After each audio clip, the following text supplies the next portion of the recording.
کیونکہ انسان اور آدمی جو اللہ نے کہا ہے وہ مسلمان ہی کو کہا ہے۔ تو مسلمان فجر کی نماز کے بعد میں اخبار پڑھنے کا تو تقاضا محسوس کر رہا ہے، لیکن قرآن کریم کی تلاوت کا تقاضا محسوس نہیں کر رہا، جبکہ اخبارات لکھے جاتے ہیں واقعات ہونے کے بعد میں، اور قرآن لکھا گیا ہے واقعات ہونے سے بھی پہلے۔ آدم علیہ السلام ابھی پیدا بھی نہیں ہوئے اور اللہ نے قرآن میں لکھ دیا کہ آدم علیہ السلام کو اللہ نے جنت سے نکال دی۔ تو اتنی سچی کتاب میں پڑھنے کے لیے اس کے پاس میں وقت نہیں ہے، جو کتاب واقعات ہونے سے بھی پہلے لکھی گئی۔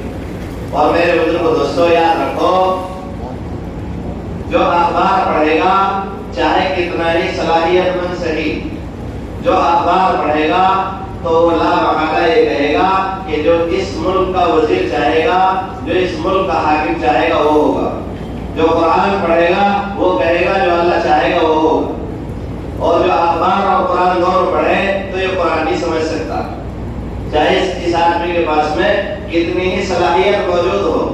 جو اخبار اور قرآن دونوں چیز پڑھے گا تو یہ قرآن نہیں سمجھ سکتا۔ جو اخبار پڑھے گا وہ کہے گا جو یہاں کا حاکم چاہے گا وہ ہوگا، جو قرآن پڑھے گا وہ کہے گا جو اللہ چاہے گا وہ ہوگا۔ جو اخبار اور قرآن دونوں پڑھے تو یہ قرآن نہیں سمجھ سکتا۔ اور میرے بزرگوں دوستو، ہر فرد امت کو داعی بنا دینا یہ ایمان کی تکمیل۔ پوری امت میں ایک آدمی بے دین ہے، ساری امت دیندار ہے، تو سب کی اجتماعی طور پہ ذمہ داری ہے اس اکیلے کو دیندار بنانے کی۔ اور ایک آدمی دیندار ہے، ساری امت بے دین ہے، تو اس اکیلے کی ذمہ داری ہے سب کو دیندار بنانے کی۔ اور میرے بزرگوں دوستو، جب ہم یہ دنیا کی چیزیں سنتے ہیں، اپنے زبان پہ لاتے ہیں، اخباروں سے میں پڑھ کے یہ سن کے اور انہیں کو اپنی زبانوں پہ لاتے ہیں، تو قرآن اور ساری چیزیں جو ہے ہم بھلا دیتے ہیں۔ آپ صلی اللہ علیہ وسلم نے ارشاد فرمایا کہ بیٹی تیرے ابا کا یہ لایا ہوا دین ہر کچے پکے مکان میں داخل ہو کر رہے، لیکن ذرا سے بھی کوئی خبر سنی تو ایک دم اب کیا ہوگا، اب تو جو ہے بالکل ہی خاتمہ ہو جائے گا۔ اس طرح کی باتیں جو ہے اچھے صلاحیت مند لوگوں کے دلوں کا زبانوں پر آنے لگتی۔ علماء کی تحقیق یہ ہے کہ اس وقت سے لے کر جب سے آپ صلی اللہ علیہ وسلم نے یہ حدیث بیان کی ہے، اس وقت سے لے کر آج تک وہ وقت ابھی آیا نہیں کہ ہر کچے پکے مکان میں یہ لایا ہوا دین داخل ہو کر کے رہے۔ تو آئندہ آنا یقینی ہے نہیں، بولو بھائی۔ تو کیا عجیب ہے کہ اللہ تعالیٰ ہر کچے پکے مکان میں اس دین کو داخل ہونے کا ذریعہ ہمیں اور آپ کو بنا لے۔ تو میرے بزرگوں دوستو، جتنا کام تدبیر سے حل ہو جائے اسے تدبیر سے حل کریں، اور جو کام تدبیر سے حل نہ ہو رہا ہو تو اسے دعاؤں کے ذریعے اللہ سے حل کراویں۔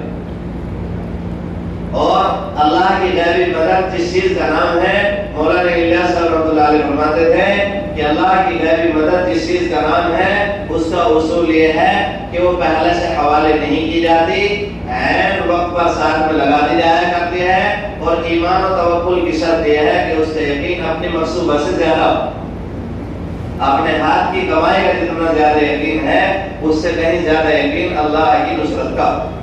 موسیٰ علیہ السلام کو اللہ تعالیٰ نے پہلے نہیں بتلایا تھا کہ گھبرانے کی بات نہیں، تمہارے لیے 12 راستے بن جائیں گے دریا میں۔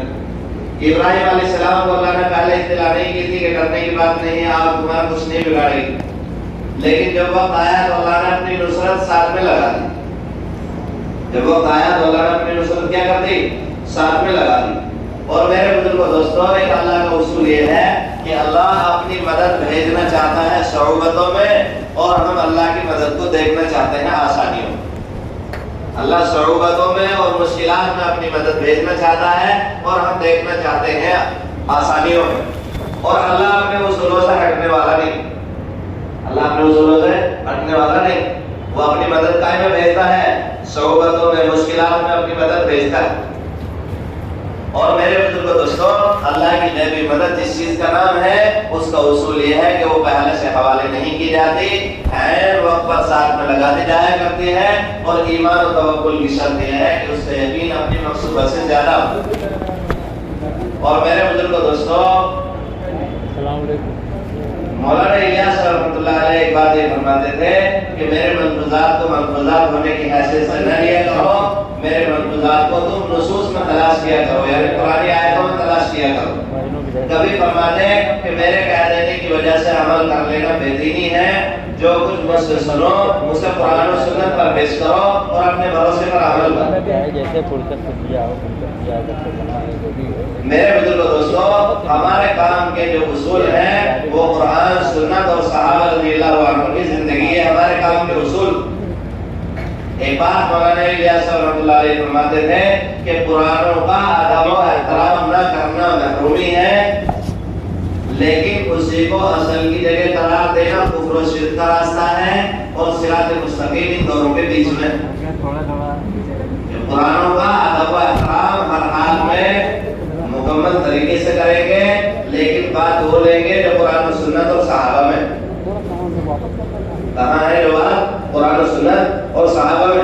مولانا الیاس صاحب رحمۃ اللہ علیہ سے لے کر آج تک نظام الدین کے اکابر سے جن لوگوں کا تعلق ذات کی بنیاد پر رہا، کام کی بنیاد پہ نہیں رہا، تو وہ ان کے مرنے کے بعد کام سے بیٹھ گئے اور یہ کہنے لگے کہ کام اب نہیں ہو رہا، کام تو ہمارے حضرت کے زمانے میں ہو رہا۔ تو مولانا الیاس صاحب رحمۃ اللہ علیہ فرماتے تھے کہ قرآنوں کا ادب و احترام نہ کرنا محرومی ہے، لیکن اسی کو اصل کی جگہ قرار دینا کفر و شرک کا راستہ ہے اور صراط مستقیم ان دونوں کے بیچ میں۔ یہ قرآنوں کا ادب و احترام مکمل طریقے سے کریں گے، لیکن بات بولیں گے جو قرآن و سنت اور صحابہ میں۔ امام شافعی رحمۃ اللہ علیہ اپنے شاگردوں سے فرماتے تھے کہ جو کچھ تمہیں صحابہ رضی اللہ عنہ سے نیچے ملے اسے نفرت کے ساتھ میں چھوڑ دو۔ جو کچھ تمہیں صحابہ رضی اللہ عنہ سے نیچے ملے اسے نفرت کے ساتھ میں چھوڑ دو۔ کام کے جو اصول ہیں، قال اللہ قال الرسول وما قالت الصحابہ، اللہ نے کیا فرمایا، نبی نے کیا فرمایا اور صحابہ رضی اللہ عنہ نے کس طرح کیا۔ جو اللہ نے فرمایا وہ منصوص ہے، جو نبی نے فرمایا وہ مأثور ہے، اور جو صحابہ رضی اللہ عنہ نے کیا وہ صحابہ رضی اللہ عنہ کا معمول۔ تو جو چیز منصوص ہے، یہ مأثور ہے، یہ صحابہ رضی اللہ عنہ کے معمول میں ہے، اس کا انکار آدمی کو گمراہی میں پہنچا دے گا۔ اور منصوص، مأثور اور صحابہ رضی اللہ عنہ کے معمول کا انکار وہ آدمی کرتا ہے جس کی تنہائیاں ٹھیک نہیں۔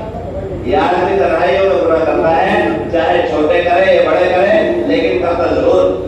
اس کے بعد میں یہ قرآن و سنت اور صحابہ کے معمول کی مخالفت پہ آتا ہے۔ کب کرتا ہے مخالفت منصوص، معصوم اور صحابہ رضی اللہ عنہ کے معمول کی؟ کہ جب اپنی تنہائیاں بگاڑ چکا ہوتا ہے۔ اور میرے بزرگوں دوستوں، سنت سے ہٹ کر کے ہمیں کوئی اصول چاہے کتنا ہی اچھا لگ رہا ہو، لیکن اللہ کی مدد اور نصرت اس اصول کے ساتھ میں نہیں۔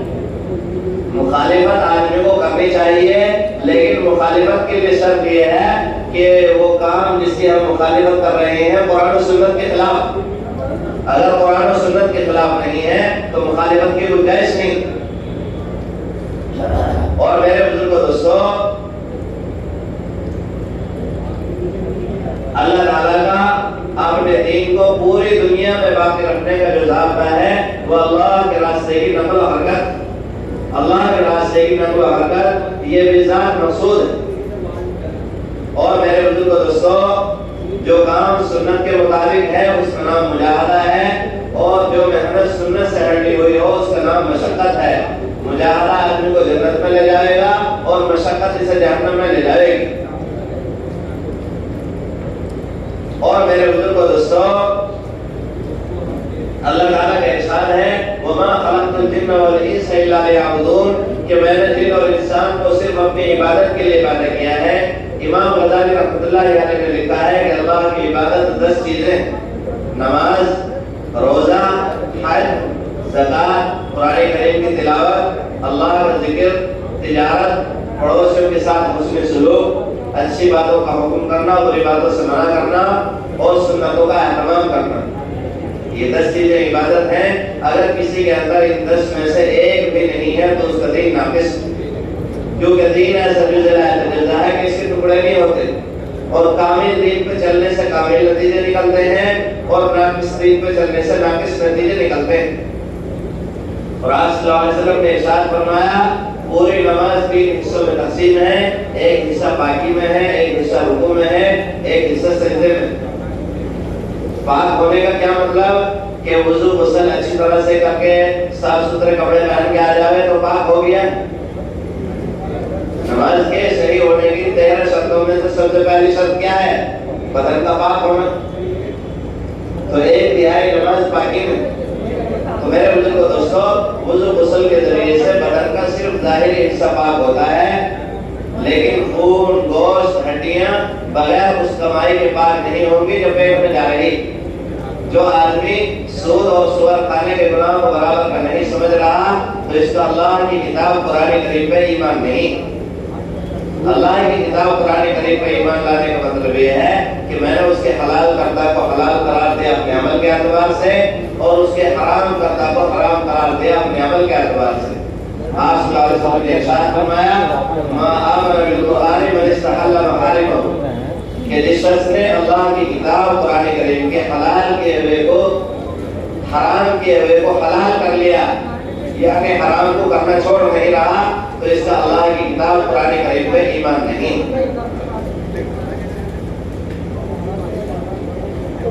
تو ایک تہائی نماز پاکی میں ہے جو وضو غسل اور حلال کمائی کے ذریعے سے حاصل ہوتا ہے، اور ایک تہائی نماز رکوع میں ہے، ایک تہائی نماز سجدے میں ہے۔ جو نماز کی یہ تینوں چیزیں درست کر لے گا تو اس کی ساری نماز درست ہو جائے گی، اور جس کی نماز درست ہو جائے گی اس کا دین درست ہو جائے گا۔ اور جس کی نماز بگڑ گئی تو یہ تلاوت بھی اچھی نہیں کر سکتا، یہ روزہ بھی اچھا نہیں رکھ سکتا، دین کا کوئی کام یہ اچھا نہیں کر سکتا۔ اور جو نماز کو بگاڑ دے گا اپنی دکان کی وجہ سے، اللہ اس کی دکان کو بگاڑ دے گا نماز کی وجہ سے۔ اور میرے بزرگوں دوستو، ہر کام کو اللہ کی رضا کے لیے کرنا ہے، چاہے صلاۃ الحاجہ ہو، چاہے صدقہ ہو، اپنی غرض کے لیے عمل کرنا یہ اللہ سے بے تعلقی کی علامت ہے۔ صدقہ دینے میں غرض صرف یہ بنائی کہ میرا بیمار ٹھیک ہو جائے، اور یہ چیز بھیک سے نکال دی کہ اللہ راضی ہو جائے۔ میرے بزرگوں دوستو، صدقہ دینے میں اللہ کی رضا مقصود بنانی ہے۔ اگر اللہ راضی ہو جائے گا تو چاہے گا میرے بیمار کو شفا دے گا، اور چاہے گا تو موت دے کے جنت عطا کرے گا، چاہے گا تو موت دے کے جنت عطا کرے گا۔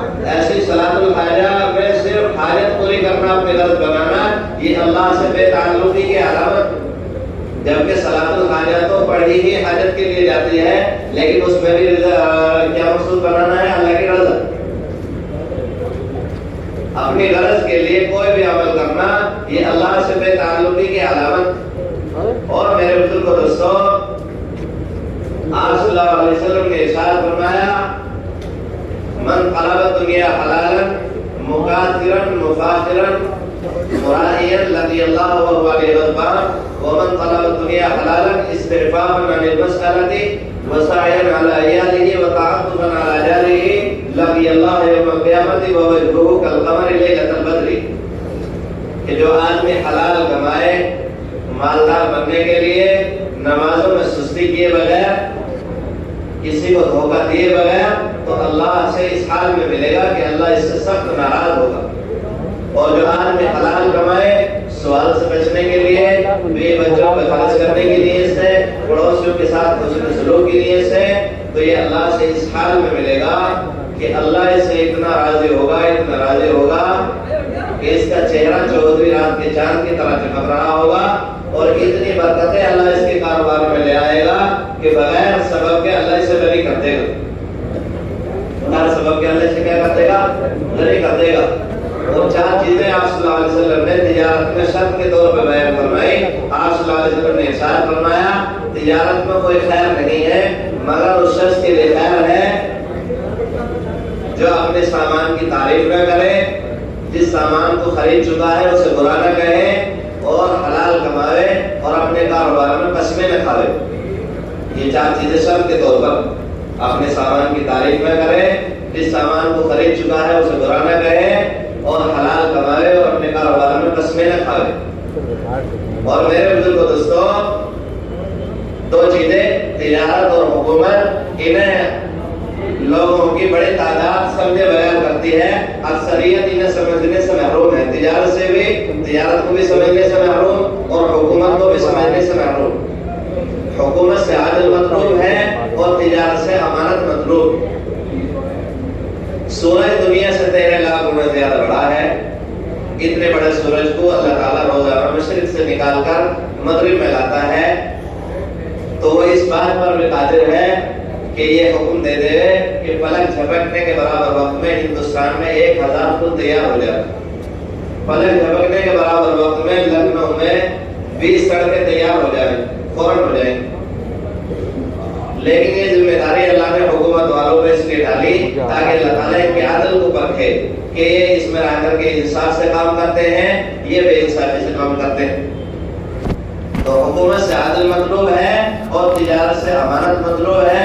آپ صلی اللہ علیہ وسلم نے ارشاد فرمایا، پوری سچائی اور امانت داری کے ساتھ میں کاروبار کرنے والا تاجر انبیاء، صدیقین اور شہداء کے ساتھ میں ہو۔ تو سوال سے بچنا، بیوی بچوں پہ خرچ کرنا، پڑوسیوں کے ساتھ حسن سلوک کرنا، امانت داری، ان نیتوں سے کاروبار کیا جائے۔ اور میرے بزرگ دوستو، ایک بات مولانا یوسف صاحب رحمۃ اللہ علیہ فرماتے تھے کہ سمندر کے کنارے پر کھڑے ہو کر کے دیکھو تو تمہیں سمندر میں سورج دکھائی دے گا۔ کیا دکھائی دے گا؟ سورج دکھائی دے گا۔ سورج کو پکڑنے کے لیے سمندر میں غوطہ لگاؤ تو تم سورج کو نہیں پا سکتے۔ کیوں نہیں پا سکتے؟ اس لیے کہ سمندر میں سورج ہے نہیں، لیکن دکھائی دے رہا ہے۔ ٹھیک اسی طرح سے اللہ نے فرمایا، وہ فی السماء رزقکم وما توعدون، کہ تمہاری روزی اور جو تم سے ہم نے وعدے کر رکھے ہیں وہ آسمانوں میں۔ تو سورج بھی آسمانوں میں ہے، روزی بھی آسمانوں میں ہے، لیکن سورج ہمیں پانی میں دکھائی دے رہا ہے اور روزی ہمیں دکان میں، کارخانوں میں دکھائی دے رہی ہے۔ یہ بس اتنا سمجھ کا ہے۔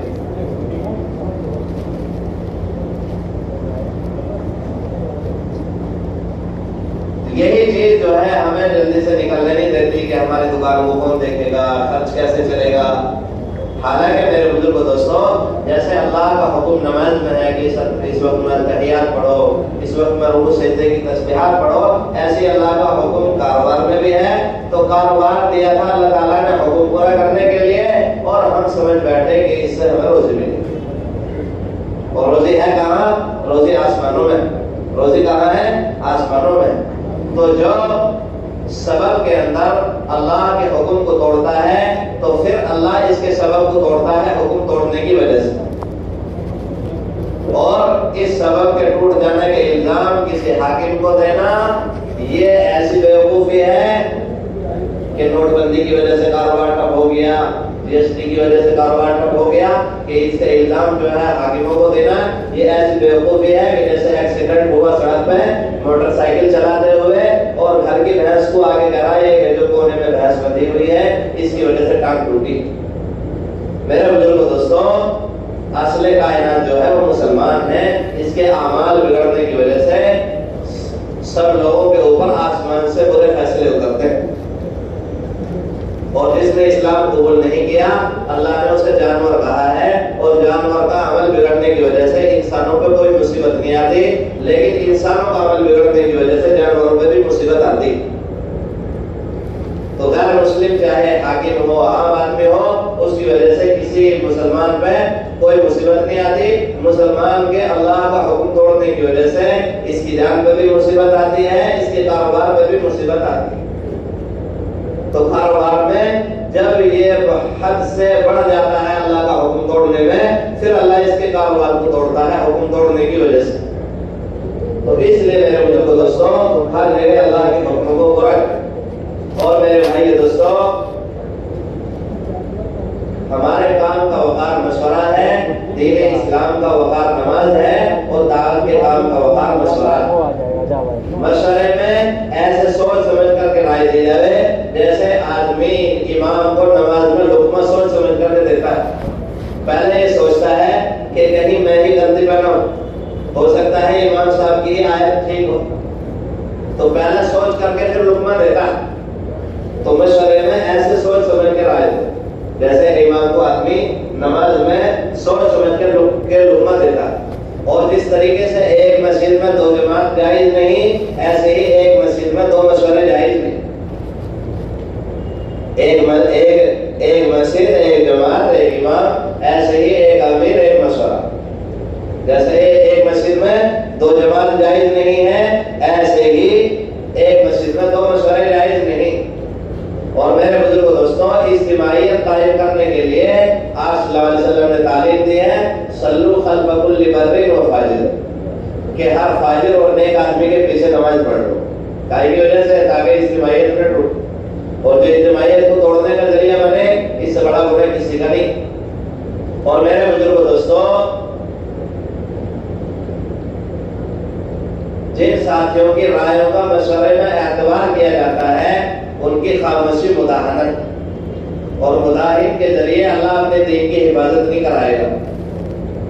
مداہن کا جو مزاج ہوتا ہے وہ منافق کا مزاج ہوتا ہے، اور مداہنت آدمی کائی کی وجہ سے کرتا ہے، یا تو اپنی عزت کو بچانے کے لیے، یا اپنے عہدے کو بچانے کے لیے، یا مال کے لالچ میں، ان 3 چیزوں کی وجہ سے مداہنت کرتا ہے۔ اپنی عزت کو بچانے کے لیے، اپنے عہدے کو بچانے کے لیے، یا مال کے لالچ میں یہ حق بات کو چھپا لیتا ہے۔ تو منافق جو ہوتا ہے وہ حق بات کو چھپاتا ہے۔ مداہن اور منافق ایک ہی ہوتا ہے۔ منافق اور مداہن کیا ہوتا ہے؟ ایک ہی ہوتا ہے، اور اللہ کا اصول ہے کہ مداہن کے ذریعے اللہ اپنے دین کی حفاظت نہیں کرائے گا۔ جن ساتھیوں کی رائےوں کا مشورے میں اعتبار کیا جاتا ہے اور وہ مشورے میں خاموش بیٹھے رہے، تو ان کی خاموشی بھی مداہنت ہے۔ کافر یہ جنگل کا سانپ ہوتا ہے، اور منافق آستین کا سانپ ہوتا ہے۔ کافر کہاں کا سانپ ہوتا ہے؟ جنگل کا سانپ ہوتا ہے، اور منافق آستین کا سانپ ہوتا ہے۔ تو اس لیے میرے بزرگوں دوستوں، مشوروں میں امانت داری کے ساتھ میں رائے دو۔ تو اسی میں یہ بات ہے کہ قرآنوں کا ادب و احترام ملحوظ رہے، ادب و احترام کے ساتھ میں رائے دیں گے، لیکن اتنا بھی ادب و احترام نہ ہو کہ آپ حق بات کو ہی چھپا بیٹھو۔ حضرت فرماتے تھے بڑے حضرت مولانا الیاس صاحب رحمۃ اللہ علیہ کہ قرآنوں کا ادب و احترام نہ کرنا محرومی ہے، لیکن اسی کو اصل کی جگہ قرار دینا کفر و شرک کا راستہ ہے، اور صراط مستقیم ان دونوں کے بیچ میں۔ یہود و نصارہ کے جو بڑے ہوتے تھے، ان کے لوگ ان کے پاس میں آتے اور انہیں بتاتے کہ ہم نے اس ہفتے یہ غلطی کر دی، وہ کہتے کہ ہم جو ہے تمہارے لیے دعا کر دیں گے، پھر وہ اطمینان سے جو ہے گناہ کرتے پورے ہفتے میں، تو ان کے اعمال میں جو ہے وہ مطمئن ہو کے بیٹھ جاتے تھے۔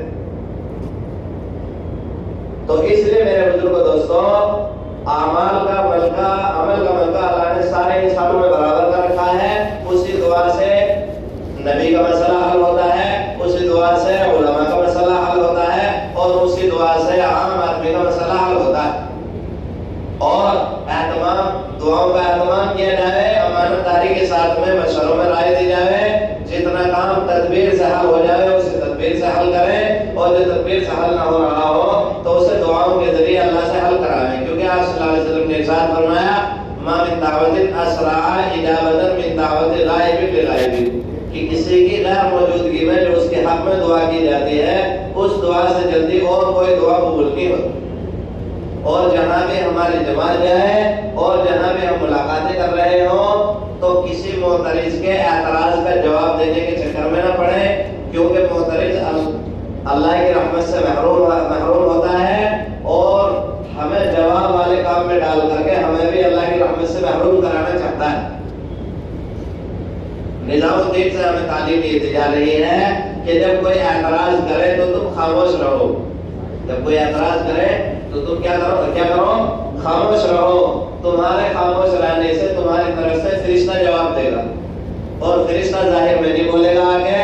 فرشتے کے جواب کی 2 شکلیں ہیں، اگر اعتراض کرنے والے کے مقدر میں اللہ نے خیر رکھی ہے تو یہ فرشتے کے جواب سے مطمئن ہو جائے گا، اور اگر اعتراض کرنے والے کے مقدر میں اللہ نے خیر نہیں رکھی، محرومی رکھی ہے، تو یہ فرشتے کے جواب سے مرعوب ہو جائے گا، اور فرشتہ اس ساتھی کی طرف سے جواب دے گا جو خاموش رہے۔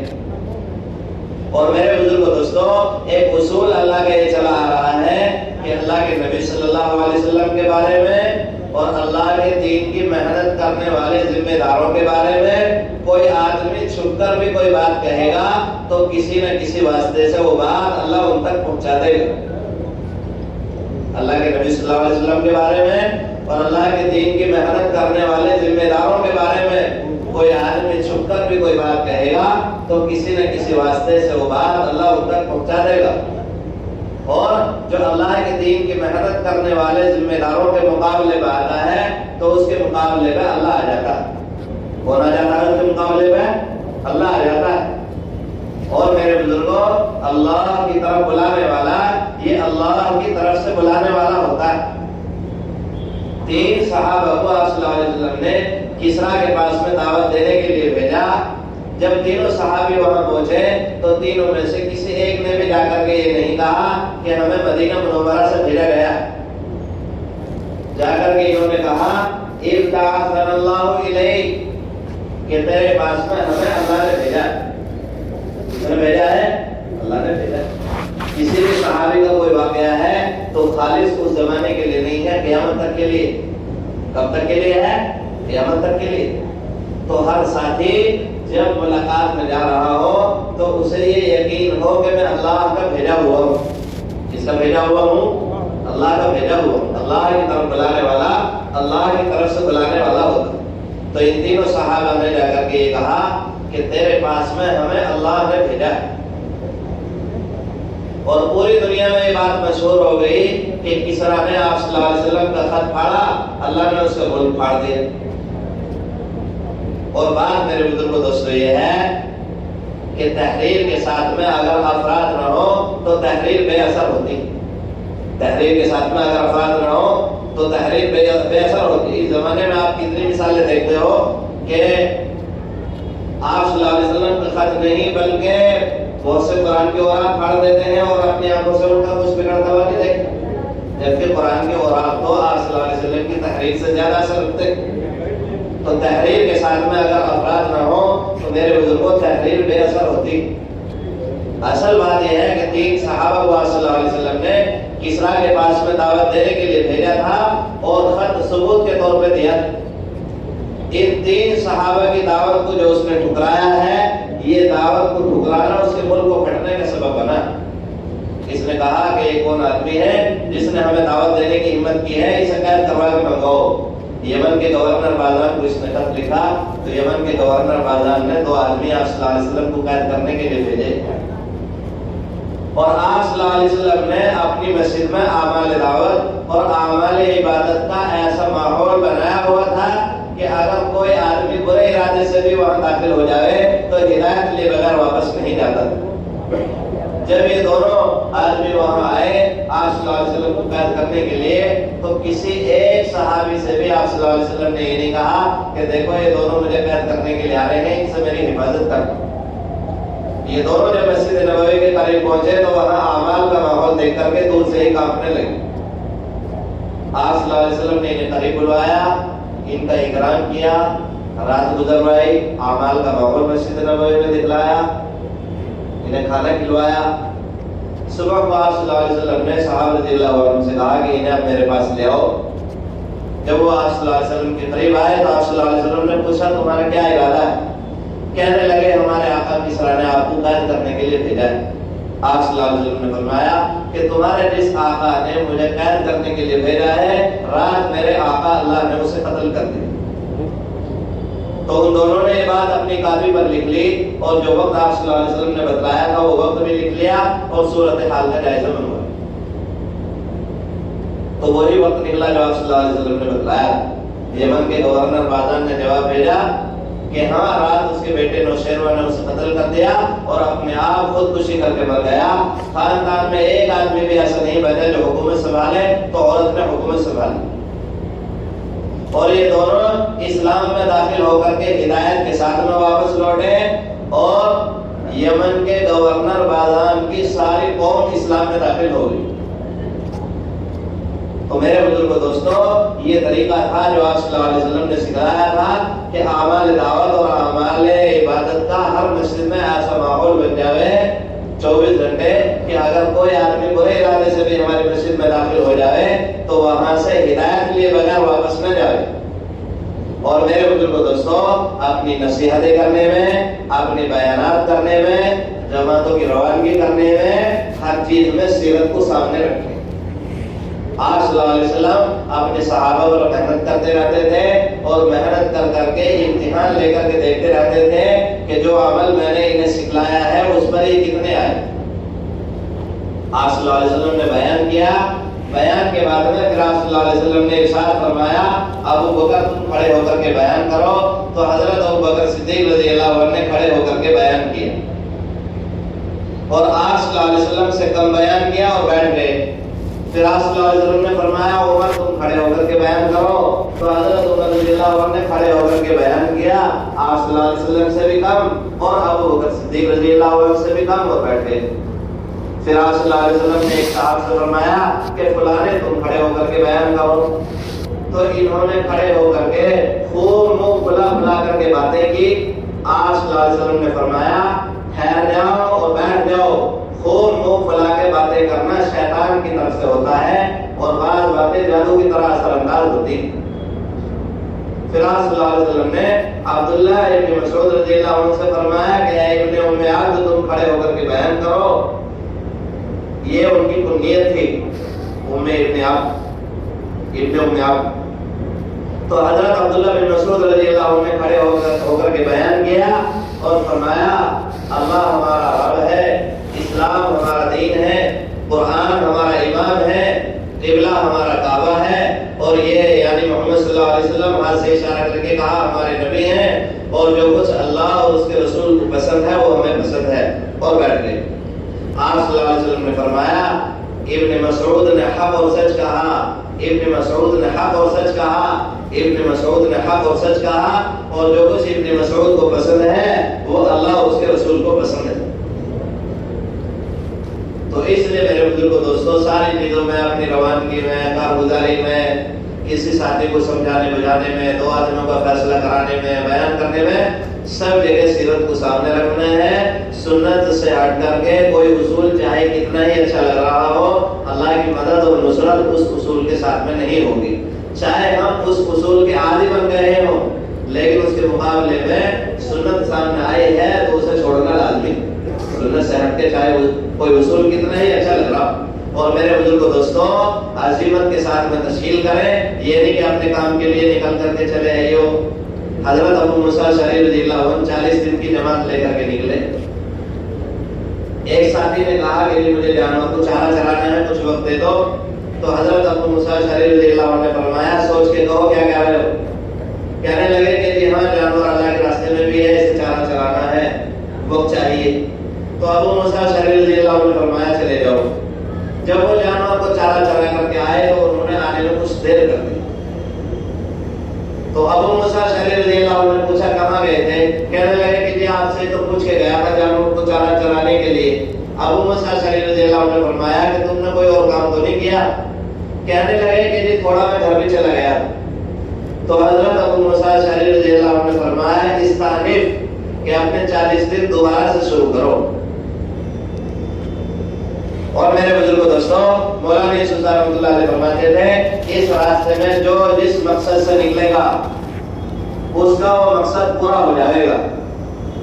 بہت سارے مقصد ہوتے ہیں آدمی کے، اچھا بولنا آ جائے، اچھی تقریر آ جائے، لوگ سلام کرنے لگے، اچھے رشتے ہو جائیں، کاروبار کا تعارف ہو جائے۔ تو حضرت فرماتے تھے کہ اس راستے میں جو جس مقصد سے نکلے گا اس کا وہ مقصد پورا ہو جائے گا، لیکن ہدایت تو نہ ملی۔ اور فرماتے تھے اگر کوئی ساتھی اس راستے میں نکل کر ذرہ برابر بھی اپنے کاروبار کا تعارف کرائے گا تو پہلے سے زیادہ دنیا کی محبت لے کے واپس لوٹے گا۔ 4 مہینے اور 5 مہینے لگانے سے پہلے دنیا کی محبت اتنی نہیں تھی جتنی لگانے کے بعد میں لے کر کے واپس لوٹے گا۔ اور کاروبار کا تعارف کرانے کے لیے اتنے کافی ہے، ہمارے یہاں کپڑا بہت اچھا ملتا ہے، ہمارے یہاں ٹائر بہت اچھے ملتے ہیں۔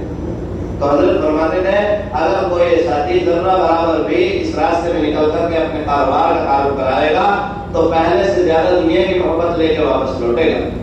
اور فرماتے تھے کہ اس راستے میں نکل کر تو اگر کوئی آدمی خیر کے کسی شعبے سے جڑا ہوا ہے تو اس شعبے میں مال خرچ کرنے کی طرف بھی لوگوں کو متوجہ نہیں کرنا چاہیے. کب کس راستے میں نکلنا تو بتاؤ اور چیزوں کی کہاں گنجائش ہو سکتی ہے. اور میرے بزرگوں ایک صحابی نے کہا کہ اللہ کے رسول اگر میں 6000 سونے کے سر بھی کسی خیر کے کام میں خرچ کر دوں تو کیا اللہ کی راہ میں نکلنے والے کے برابر ہو سکتا ہوں؟ آپ صلی اللہ علیہ وسلم نے فرمایا کہ تم کسی خیر کے کام میں 6000 سونے کے سر پہ خرچ کر کے اللہ کی راہ میں نکل کر سونے والے کے برابر نہیں ہو سکتے. اور اصل دعوت میرے بزرگوں دوستوں خود جا کر کے پہنچانا ہے، اس کا قیامت تک کوئی بدل نہیں ہو سکتا. اصل دعوت خود جا کر کے پہنچانا ہے. تو اب ہمت ارادے کر کے بتاؤ اللہ کے راستے میں کھلے خرچ سے کون کون تیار؟